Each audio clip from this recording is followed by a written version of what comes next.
नाही विचार केला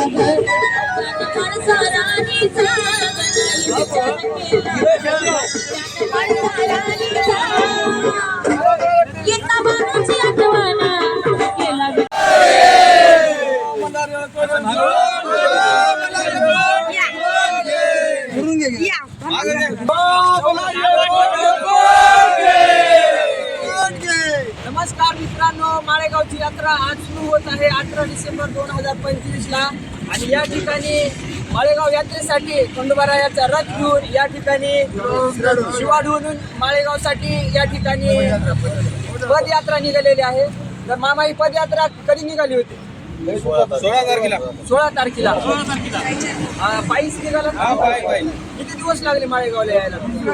तिसरा दिवस तर हे टोटल तुमची किती टीम आहे? किती जण आला? 200 माणसं. भोजनाची सोबत. तर ही जी परंपरा आहे ही ह्याच वर्षी आलात का? किती पिढी बसून आहे ते 11 ओरिजिनल चालू आहे पदयात्रा. आता हा जो रथ आहे हा रथ पालखीच्या समोर असतो का? माळेगाव छत्री राहते दोषकावर पालखीच्या दोषकावर छत्री राहते. पालखी मागा असते, समोर असते. तर तुम्हाला ही माळेगावची यात्रा कशी वाटते? परंपरापासून नाही, मला खूप छान वाटलं. तुम्ही पाययात्रा 3 दिवस झाले सारखं चलत येत आहे, खूप छान वाटलं. त्यामुळे तुम्हाला बघताच क्षणी मी इथे मी ड्युटीला आहे. लगेच तुमचा व्हिडिओ घेण्यासाठी मी इथं आवर्जून आलो.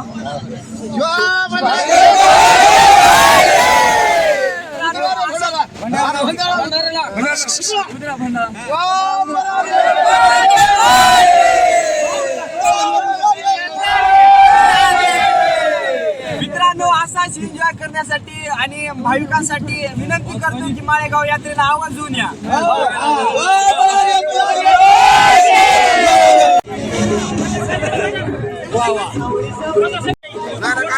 तुम्ही सरका थोडं, तुम्ही सरका.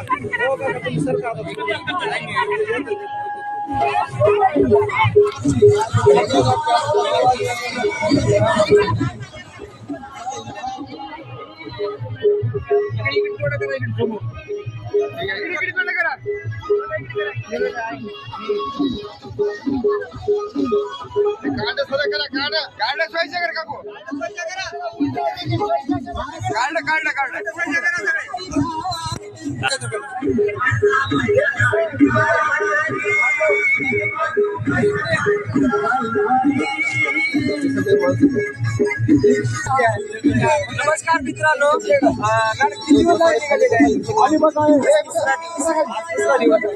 किती मेंबर आहेत आपले? 160 मला वाटतं की जवळपास तुमचं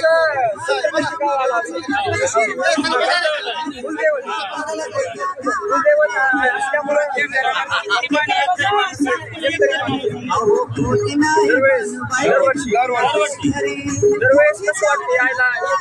कसं वाटतं? हा आनंद जो आहे हा पृथ्वीवरचा आनंद नाही, हा स्वर्गातला. कारण की आपण कुंभमेळा आपल्या सर्वांनाच माहीत आहे, पण माळेगावची यात्रा ही दक्षिण भारतातील नव्हे तर आशिया खंडामधील सर्वात मोठी यात्रा आहे असं म्हटलं जातं.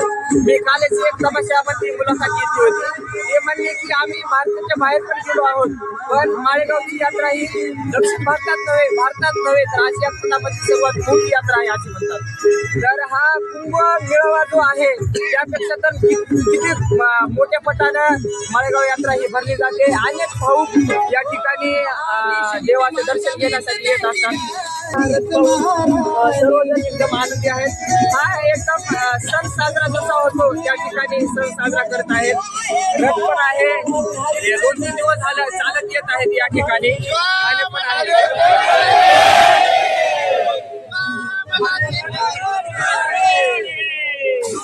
छत्री दिसत आहे, नुसती छत्री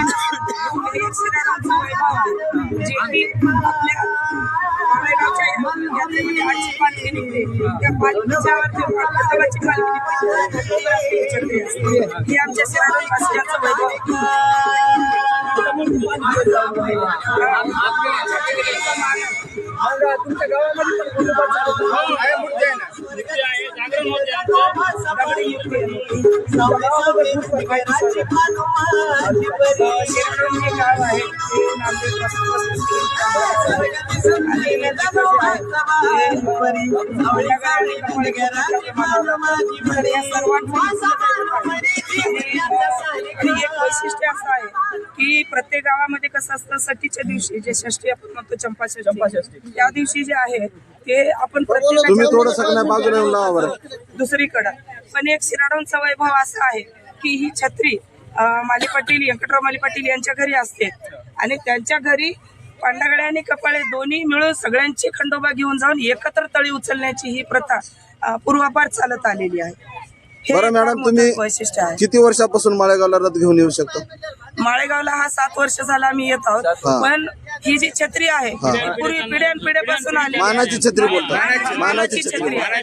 थोडं मध्यंतरी वाहनावर येत होतो, पायी यायचं थोडं खंडित झालं आता होतं. सुविधा झाली आहे. आणि आता मग आम्ही पायी यात्रा काढतो. पहिलं बैलगाडीमध्ये येत होतो. बरं, तुम्ही मॅडम नवीन जे आपल्या शेतीमधले जे पिकते भरीत ज्यावेळेस आपण सटीला बनवतो त्याच्यामध्ये तुम्ही काय काय टाकून बनवता आणि किती दिवस तुम्ही वांगी खात नाही? आता हे जे नवीन वांग आलेलं असतंय ज्या वेळेस जून मध्ये जे पेरलेलं वांग असतंय ते वांग आम्ही जून पासून ते सटीपर्यंत चंपाषष्टीच्या दिवशी ज्या दिवशी तळी उचलल्यानंतर भरीत रोडग्याचं आपण जे देवाला नैवेद्य दाखवतो त्यानंतरच तिथून वांग खायला सुरुवात होते आमच्या गावामध्ये. मग वांग, कांद्याची पात, हो, वांग, कांद्याची पात, कोथिंबीर हे सगळं म्हणजे त्याच्यामध्ये कसं असतंय चंपाषष्ठी म्हणतो आपण तसं 6 प्रकारचं नैवेद्य त्याच्यामध्ये आहे. एक तर बाजरीची भाकरी आणि त्याच्यावर वांग्याचं भरीत. वांग्याच्या भरीतामध्ये आपण कांद्याची पात टाकतो, कोथिंबीर टाकतो, हिरव्या मिरच्या टाकतो, हळदीचं पान टाकतो. अशा प्रकारचा जो रानातला मेवा आहे रानमेवा हे टाकून आपण त्याच्यामध्ये बनवत असतो आणि मग आपण इथून पुढं आपल्या वांग्या खायला सुरुवात करतो. ठीक आहे, धन्यवाद.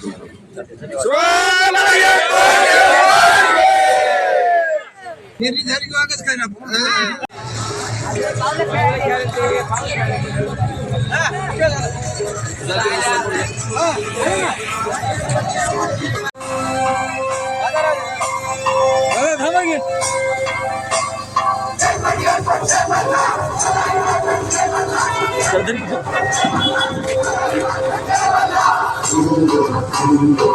पाया पडत